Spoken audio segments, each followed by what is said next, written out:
Donald Trump has been president for less than a month, and there's already a whirlwind blowing through Washington, D.C. Elon Musk and DOGE, spending cuts, controversial cabinet picks are being confirmed, and then there's all those executive orders.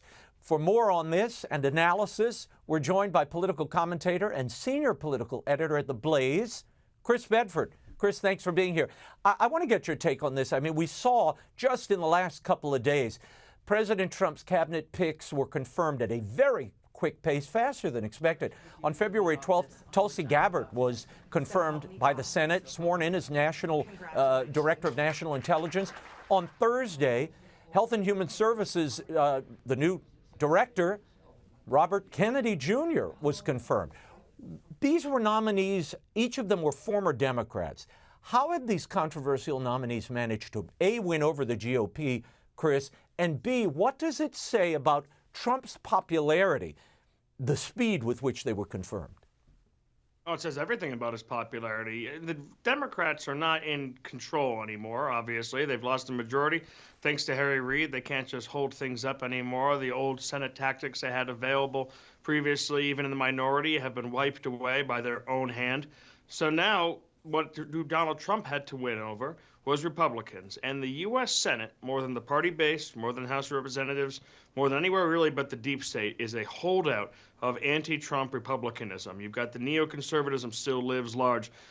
Bush-style Republicanism still lives large in a lot of these older senators. Even though about 40% of the chamber has turned over since Donald Trump first ran for office successfully, that's still a huge amount of people who are left over from the days before and kind of like that. And these three picks in particular, Pete Hegseth, Tulsi Gabbard, RFK, were kind of sticks in the eyes of some of the older Republicans. But they got their fight out on Hegseth, and they were beaten up over it. People fell in line. Mitch McConnell, who is basically every day demonstrating why he never should have been the Republican majority leader at all, was unable to get his allies to stick with him to sink that confirmation in the end. People didn't want to go against a president who had 53% approval ratings nationally and won the national popular vote. And now you've got Tulsi Gabbard coming through, RFK. This is a symbol of the change in the guard. The president is getting the administration that he wants, despite old-fashioned Republican pushback. They've pushed the Democrats aside. They're as lost as I've ever seen them. They're as lost probably as they have been since the 1980s on exactly where they're supposed to go and what they want to do next. And this is a great victory for him. Chris, do you think it's the barrage of activity all at once? I mean, you've got the border initiatives, you've got DOGE finding all this corruption in the USAID funding. You've got all these cabinet officials moving forward, agencies on the cutting block. I mean, it seems there's so much happening that the opposition party can't quite muster a defense because they don't know where the next volley's coming from. That's definitely part of it. There's no other administration in modern political history that has had such an active first 2 months or month, really, as the Trump administration has. The amount that the things that have seemed like they were distant, far-off dreams the Republicans would like to talk about but never actually do are occurring on a daily basis. You can't keep up with it. Even after 5 o'clock, things are coming through. All the way down to the Kennedy Center's board being replaced, and Rick Grinnell taking over the Kennedy Center, Donald Trump firing executives over there. They are playing very much in the Democrats' house, the Democrats' defensive zone, in a way that Republicans usually aren't used to.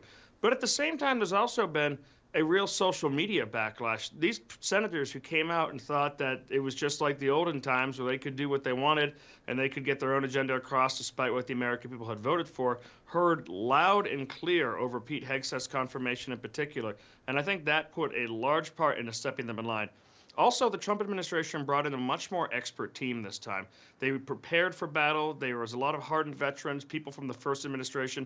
They knew what to do, and they've so far executed rather flawlessly.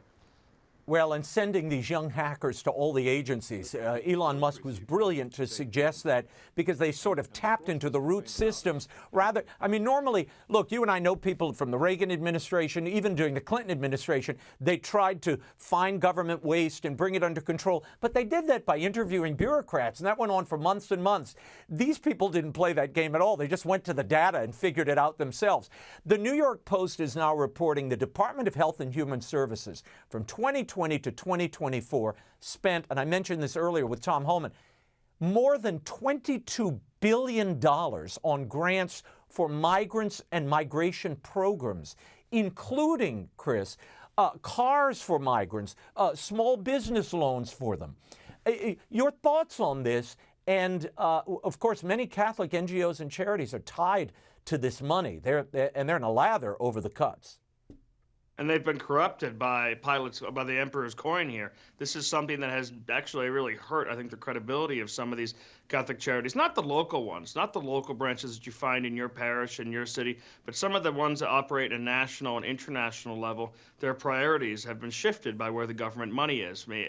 And of course, as we've learned over the last couple of years of Catholic problems within our own church, it's a lot easier for it to preach social justice than it is to preach transubstantiation. So sometimes priests seem to neglect the duties of the church, and the charities do as well.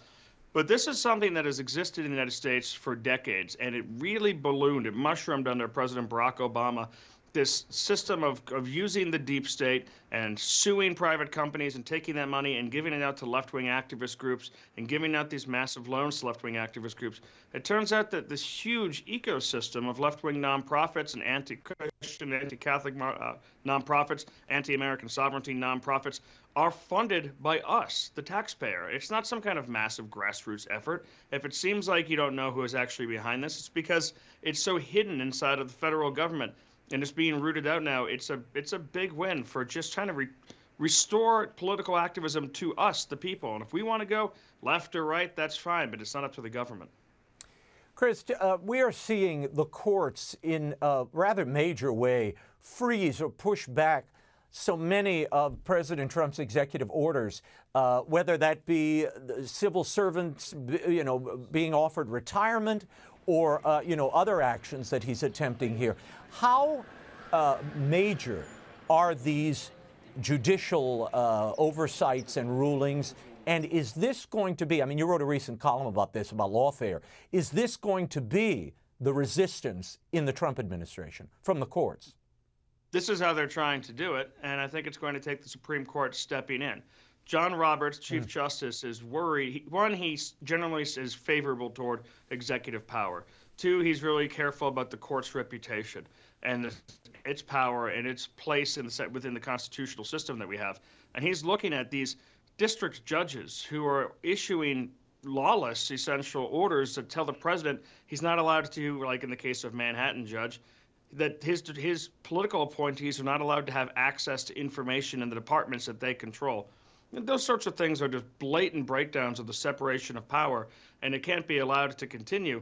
They're in a little bit of a stick here because typically, in order for the Supreme Court to consider a district judge's ability to make these nationwide injunctions, the Trump campaign, the Trump administration would first have to lose a case, essentially.